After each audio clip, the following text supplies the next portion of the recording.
بقى ده شارع العرب. انا حاسس ان انا جيت مثلا ايه خان الخليلي، ارابيسك، محطة مصري بقاله 8 سنين، وشاب مصري بقاله 6 سنين. سبحان الله، المصريين في كل حتة. ندخل نصلي بقى الظهر. الأذان بيأذن اهو في سنغافورة. بسم الله ما شاء الله، ما شاء الله. المسجد نبيل لسه واقف مع واحد، نصحته يروح مصر. لما تسمع قرآن بقى زي اللي شغال هنا. طبعا عشان الكريسماس كالعادة اللي أنا جيت فيها كل مرة، هم عاملين احتفال كبير جدا هنا. ده العادي هنا في البلد دي. ده السكاي بيلدينج أو السكاي سبيس هنا، الفندق العالمي اللي هو 3 أدوار في بعض. الدنيا كلها هنا بتجهز للكريسماس. المنطقة كلها بتجهز للكريسماس. هوتيل سكاي بارك شوبس. يا سلام، كل البراندات اللي عندهم.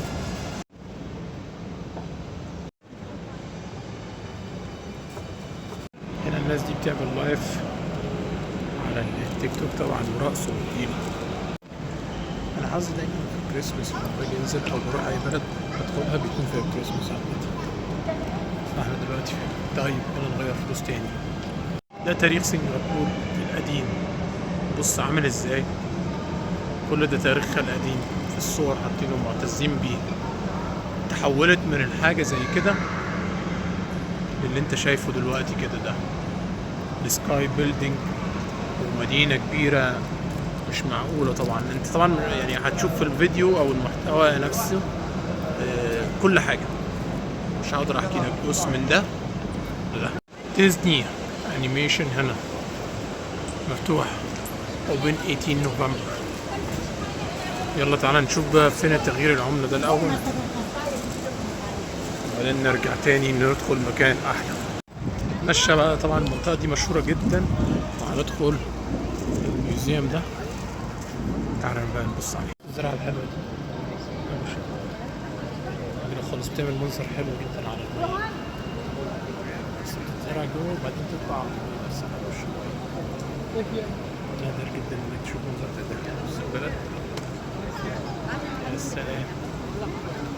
السلام على الجمال. طبعا احنا كنا فوق خالص كده. يا سلام على المنظر. بص البلد وجمالها. طبعا احنا لسه دلوقتي في مارينا بي. هو مارينا بي هو اللي فيه كل حاجه يعني عامه. السكاي بيلدينج والسكاي رومي، كل المارينا، كل حاجه في مارينا بي اغلبها. طبعا في حاجات تانية، فاحنا عايزين نتنقل بسرعه في المكان دلوقتي. المكان تاني خالص. هنخش الميوزيوم ده، بيقولوا ان هو تحفه. كنت تتخيل ان ده الاحتفال بتاع الكريسماس ولسه هما يظبطوا كمان، يعني لسه ما خلصوش. المنظر طبعا تحفه جدا يعني. انت شايف. انا مش عارف اوصف لك ايه الجمال ده. فندق كبير طبعا، وانت يعني مش عارف اوصف لك قد ايه هو تحفه. مكان العاب للاطفال والعاب للناس الكبار هنا في الفندق نفسه. يعني كل حاجه انت تيجي تعيش هنا في الفندق اللي هو سكاي بارك ده، وتسيب نفسك بقى كل حاجه هتلاقيها. العربيه دي جميله جدا. بسم الله ما شاء الله. العربيات هنا يعني زي هونج كونج بالظبط، نفس القصه برضه. عربيات فوق الخيال.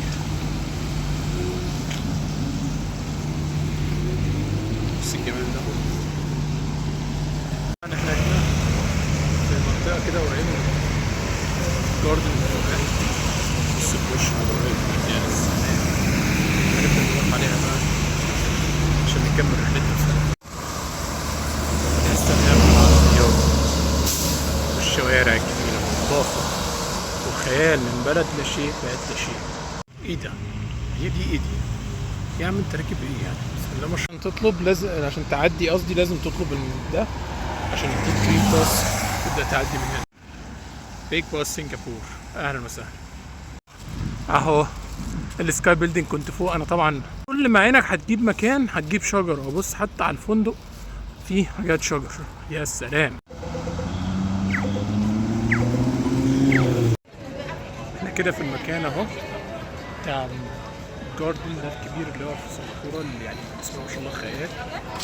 انا بنسى الاسم كل شويه بس مش مهم. قدام فندق سكاي بيلدينج. هنبدا نتحرك وندخل جوه دلوقتي. يلا احجز الاول وبعدين نبدا ندخل على المكان الروعة ده. اهلا وسهلا بالمكان الروعة ده. ايه ده؟ يا جماله، السحر والخير. احنا طبعا هنطلع فوق في البريدج كده اللي هو الشجر المعلق ده ونبدأ نبص عليه.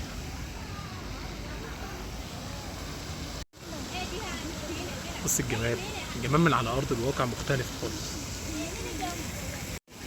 ايه ده؟ التقاليد باين اللي بتاعت سنغافورة زمان، وبيقولوا ده اصل المالي بقى او الاندونيسي الاصل بتاعهم. ده المكان التاني اللي هي ان انا ازوره النهارده. بسم الله ما شاء الله. هطلع بقى طبعا دلوقتي فوق.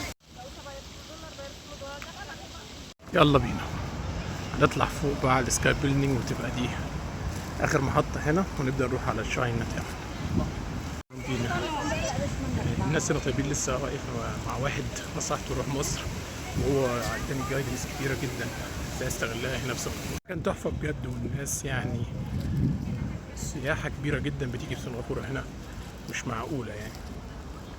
المكان كله جامد.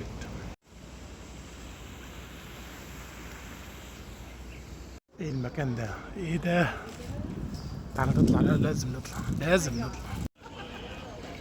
طبعا عشان تطلع فوق محتاج تستنى الطابور ده كله، وانا ما عنديش وقت، فهنلغي الطلعة فوق. مش لازم يعني، خلاص احنا شايفين الجمال كله من هنا، فمش لازم نطلع فوق. معلش بقى، يلا عشان ما عنديش وقت بصراحة، عايز اكتشف حاجات تانية. فاكتشفنا المكان ده يعتبر. يا سلام، تحفة بجد، تحفة تحفة يعني. بسم الله ما شاء الله. المعماري اللي عمله مش بس عبقري، عبقري دي شوية. طبعا ده شارع العرب، في كل الناس هنا اغلبهم مسلمين، واغاني شيرين شغالة هي وبتاع، وكل العرب موجودين في الشارع ده. بس بقى تراكوة على لبنانيين، على مصريين، هتلاقي كل الانواع هنا وكل الالوان. مطعم لبناني تركي، بص ده كل ده في سنغافورة، كل الحاجات هنا.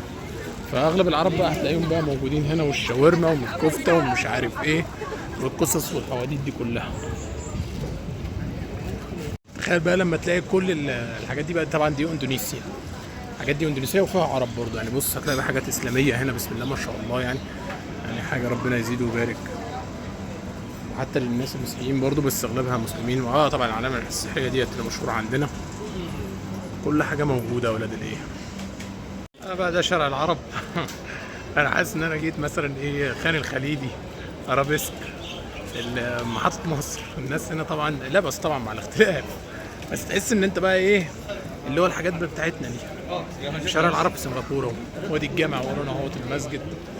والحياة هنا كلها يعتبر عربية في الاصل خالص يعني. التراكوة هنا مسيطرين اكتر، والاندونيسيين طبعا. انا ما شفتش حد بقى لسه مصري، بس اغلب التركي هنا كتير قوي، واللبناني. عايزين نشوف حد مصري بقى. الله اكبر لما تسمع قرآن بقى زي اللي شغال هنا جوه، وحاجات اسلاميه كده، حاجات هي نفس الشكل العربي ده بتاعنا ده، اللي هو فرشه في كل حاجه، فرشه في نص الطريق. تيجي بقى الناس بقى بتوع البردان الدنيا. القرآن سبحان الله عز وجل يعني. انا عايز اشتري حاجه بقى، عايزين نشتري حاجه for Muslim only. المسجد بس هنا اهو، بسم الله ما شاء الله، الله الله يبارك. يا سلام. طبعا عشان تخش تصلي، ودي من اجمل الحاجات سبحان الله عز وجل. بسم الله ما شاء الله. المسجد من جوه حلو جدا، وفي بقى ده احاديث وتكنولوجيا عاليه وشاشات ومراوح حلوه وتكييف، واغلبهم طبعا اندونيسيين مسلمين. وسنغافوره برضو فيها مسلمين كتير، بسم الله ما شاء الله. ده حتى الرئيسه بتاعتهم. والمسجد فيه مكان للستات وبتاع يعني، بسم الله ما شاء الله بجد. كل الشارع طبعا عباره عن حاجات كده ايه، بسم الله ما شاء الله يعني، كلها عربيه. بس احنا عايزين ناكل بقى، تعالوا نجرب نروح ناكل في مكان كده كويس كله. الصوره دي حلوه جدا على البيت، الناس كتير بتصورها من عند البوابه دي كده داخله في شارع العرب ده نفسه. في داخله كده الراجل ده مشهور جدا بتاع قهوه. بص الناس واقفه عليه هناك، مش ممكن. بس انا ماليش في القهوه قوي. انا اكل من شارع العرب، وادي المسجد برضو لسه قديم من وراه. اي حاجه بقى عربيه، وبعد كده ايه نبدأ نتحرك مكان تاني، في مكان برضو في شارع العرب وراه هنا، الناس قالوا لي عليه فراح اتفرج عليه بالمرة.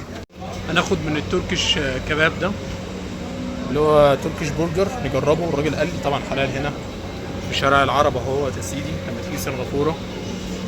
انا بقى طبعا في شارع العرب لان كده برتاح اكتر، حاسس ان انا في مصر او في بلد عربية او في الامارات او الحتت دي كده، مش حاسس باي اختلاف. طبعا المباني بس هي اللي مختلفه اكيد يعني، بس انت حاسس ان انت ايه، مسلمين كتير بسم الله ما شاء الله، ومسجد واكل حلال بتاع ودنيا هنا. الو، لكنك ماشي هنا بقى في الهند او في مكان مختلف خالص. الشارع بص بسم الله، الهندي هنا كتير قوي ومشهور جدا زي كده السبحه يعني. تفكرني لما كنا في المدينه، الريحه ديت البخور الهندي ده، والحاجات لبس المحجبات، انت في كل حته حتى سمع اغاني المحجبات. الاذان بيأذن اهو في سنغافوره، بسم الله ما شاء الله، الله اكبر. هاكل بقى واروح اصلي بالمره ان شاء الله باذنك يا رب واروح على الفندق. ده برجر متربي يعني، ده متربي على الغالي، لا اله الا الله. ندخل نصلي بقى الظهر، العصر انا اسف، صلينا على الظهر. بسم الله ان شاء الله نطلع نصلي بقى هنا في سنغافورة. استغفر الله العظيم يا جماعة، بص العدد بسم الله ما شاء الله، ده ماله المسجد احسن من عندنا، الله اكبر على المسلمين هنا في سنغافورة. اشترينا شاي كوين ده اللي هو بتاع سنغافورة، براند سنغافوري مشهور. تعالوا نجربه بقى ونبدأ نتحرك من شارع العرب على الفندق بقى بتاعنا ان شاء الله باذن الله. قابلت لسه 3 مصريين هنا، مصري بقاله 8 سنين وشاب مصري بقاله 6 سنين. سبحان الله المصريين في كل حته، ومعاه الاقامه بقاله 8 سنين هنا وعايش، وبيجددها سنه بسنه او سنتين بسنتين حسب الراجل اللي شغال عنده، وهو مرتاح هنا في سنغافوره. طبعا اكيد بلد كويسه ومرتب كويس، وعايش هنا وبيصلي بقى في شارع العرب ودنيا تمام يعني، لانه يعني كل الناس بتسعى. هو شاب جميل والله، حكينا عن البلد ما فيش اي مشاكل معاه. نزلنا في شارع العرب، ده حي من ضواحيه برضو، او ده في الفئه الاخيره دي الحي الثالث بتاعه. بس هنا ما فيش زحمه كتير لان هنا يعني ايه، يقول لك في الشارع عرب قوي يعني، في برضو خليط من الناس، لكن اللي احنا كنا فيه الاولاني هو ده العرب عربي، انت تحس ان هو قالب طبع صيني شويه، ما فيهوش حاجه، حتى المحلات مش كتير، بس يعني هو بيضموه من شارع العرب. المبنى التحفه ده جمال، واحنا كده في وسط البلد نفسها. بعد ما طلعنا من شارع العرب نخش بقى على وسط البلد، ناخد تاكسي ونطلع على الفندق. تاخد تاكسي، راح قال لي يا عم ده الفندق قريب هنا. انا غريب بقى ما اعرفش، قال لي خطوتين اتمشاهم وخلاص. بس طبعا هنا الشعب ده بيبقى غريب ساعات، بيتنرفز كده، بتبقى عايز تضربوه يعني بطوبه فوق راسه. وهم محترمين طبعا، بيشتغلوا وبيعملوا كل حاجه، بس بص عصبيتهم غريبه زي الترقه كده. شركه بحريه مشهوره جدا في سنغافوره دي. من الحاجات الوحشه هنا فعلا ان التاكسي صعب انك تلاقيه غير في مناطق معينه، ولازم تطلبه بالابلكيشن ده واحده. فانت لو مش معاك اي ابلكيشن ومش عارف المناطق المعينه دي، فانت يعني بص هتضيع وتلوست. تاني حاجه من الحاجات الوحشه برضو دي بقى الاكتر، ان الناس هنا غالبا مش عارفه الشوارع فين ومش عارفه الجايدنس فين، تسالهم عن الاماكن ما يعرفوش فعلا، يعرف اللي هم الحاجات الميجر، الحاجات الاساسيه. رجعت خدت تاكسي احسن، الناس توهتني.